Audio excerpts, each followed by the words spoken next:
हिमंता का वादा जिला बनेगा लेकिन नाम हुसैनाबाद नहीं होगा। भाजपा की सरकार बनते ही पहले कैबिनेट में लगेगी मुहर। असम के मुख्यमंत्री हिमंता बिस्वा शर्मा ने हेमंत सोरेन को लेकर बड़ी बात कही है। उन्होंने कहा है कि सरकार में आने पर उन्होंने पिता की कसम खाई थी कि वे 5 लाख युवाओं को रोजगार देंगे। हिमंता बिस्वा शर्मा पलामू के हुसैनाबाद के अनुमंडलीय मैदान में भारतीय जनता पार्टी के प्रत्याशी कमलेश कुमार सिंह के नामांकन के बाद जनसभा को संबोधित कर रहे थे। जनसभा को संबोधित करते हुए हिमंता बिस्वा शर्मा ने कहा कि अगर हमारी सरकार बनी तो घुसपैठियों को कानून के माध्यम से लात मारकर बाहर किया जाएगा। हिमंता बिस्वा शर्मा ने कहा कि यह चुनाव घुसपैठियों को बाहर करने का चुनाव है। उन्होंने कहा कि असम में उन्होंने मदरसा को बंद कर दिया। साथ ही उन्होंने यह भी कहा कि भारतीय जनता पार्टी की सरकार बनी तो पहले कैबिनेट में 1.5 लाख युवाओं को नौकरी दी जाएगी। भारतीय जनता पार्टी की सरकार बनी तो पहले कैबिनेट में हुसैनाबाद को जिला बनाया जाएगा, पर इसके नाम को बदल दिया जाएगा। हुसैनाबाद का नाम राम, कृष्ण या अन्य किन्हीं वीरों के नाम पर होगा। हिमंता बिस्वा शर्मा ने करीब 35 मिनट तक भाषण दिया। इस दौरान घुसपैठ से लेकर हेमंत सोरेन की नीतियों के खिलाफ कई सवाल उठाए। मैं जब असम का मुख्यमंत्री बना, नरेंद्र मोदी जी ने असम में घोषणा किया था कि हमारा सरकार अगर असम में बनेगा, हम पहला साल में ही 1 लाख नौकरी देने का काम करूंगा। भाइयों और बहनों, पहला साल में मैं दे नहीं सका, इसलिए वो समय कोरोना का महामारी चल रहा था। लेकिन जब 2 साल हमारे सरकार हुए, मैं एक ही दिन ऐसे फील्ड में माननीय अमित शाह जी का कर कमलों से 1.5 लाख युवाओं को एक ही ऐसे फील्ड में बैठा के मैं नौकरी देने का काम किया। 1.5 लाख युवाओं को एक मन से ही नौकरी देने का काम हुआ। बीजेपी सरकार हरियाणा हो, यूपी हो, असम हो, जो भी बोलते हैं वो करके दिखाता है। इसीलिए हम लोग बोलते हो मोदी का गारंटी का मतलब है गारंटी 100% पूरा होने का गारंटी, ऐसे ही हम बोलते हो। लेकिन आप हेमंत सोरेन को देखो, उन्होंने क्या बताया था, अगर मैं शिबू सोरेन का बेटा हूं तो मैं मुख्यमंत्री बनने का बाद झारखंड को 5 लाख युवाओं को नौकरी दूंगा। किसी को नौकरी मिला? किसी को नौकरी मिला? पेपर लीक हुआ कि नहीं हुआ? पेपर लीक हुआ कि नहीं हुआ? परीक्षा में घोटाला हुआ कि नहीं? इंटरनेट बंद करने का ड्रामा करके ये क्वेश्चन पेपर बिक दिया गया, युवाओं को नौकरी नहीं मिला। आज मैं हेमंत सोरेन जी को पूछना चाहता हूं, आपने बोला था कि मैं अगर शिबू सोरेन का बेटा हूं तब मैं 5 लाख नौकरी दे के दिखाऊंगा।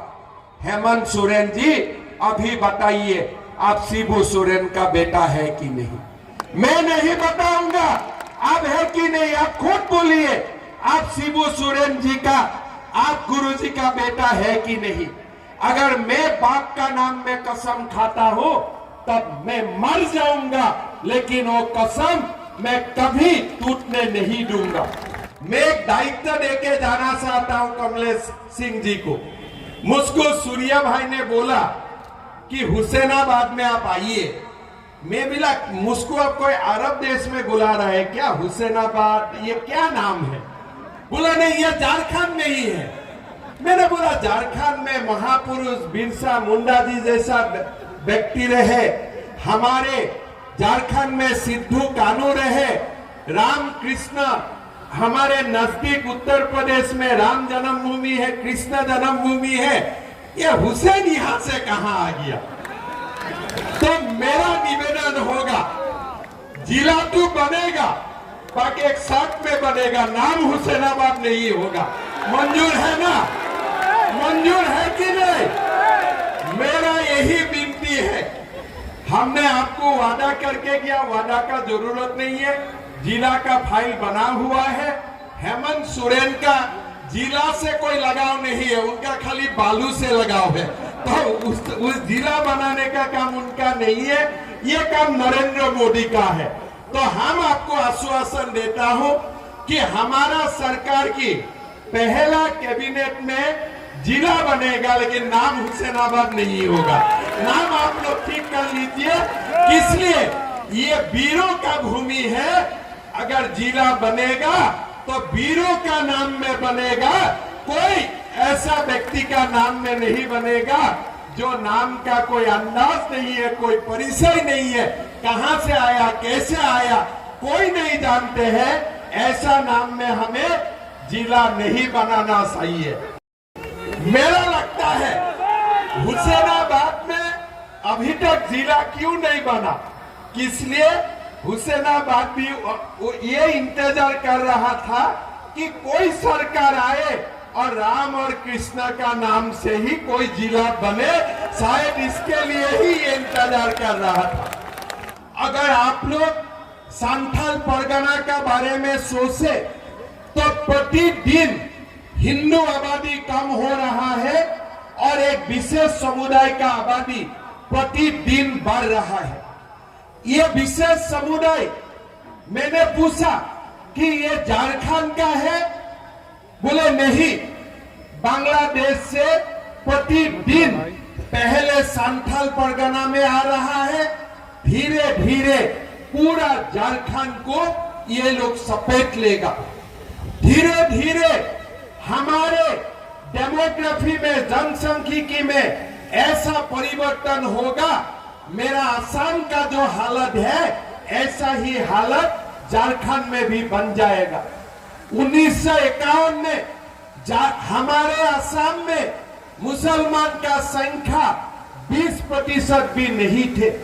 आज 45% आज हमारा टोटल पॉपुलेशन का संख्या मुसलमान जनसमूह से बना हुआ है। और ये असम का मुसलमान नहीं है जो बांग्लादेश से आके हमारा पूरा डेमोग्राफी को परिवर्तन कर चुका है। और आज झारखंड में यही काम शुरू हुए हैं। जेएमएम ने ये सोच के रखा है कि बांग्लादेश से लोग आएगा और हमें सरकार बनाने में मदद करेगा, इसीलिए ये लोग घुसपैठिया का खिलाफ कुछ नहीं बोलते हैं। आज झारखंड का हालत ठीक नहीं है। भारतीय जनता पार्टी का सरकार बने रहेगा, कानून का रास्ता से हम झारखंड में एनआरसी बनाऊंगा और एक एक करके घुसपैठियों को कानून का रास्ता से लात मार के भगाऊंगा। ये हमारा सबसे प्राथमिक काम होगा।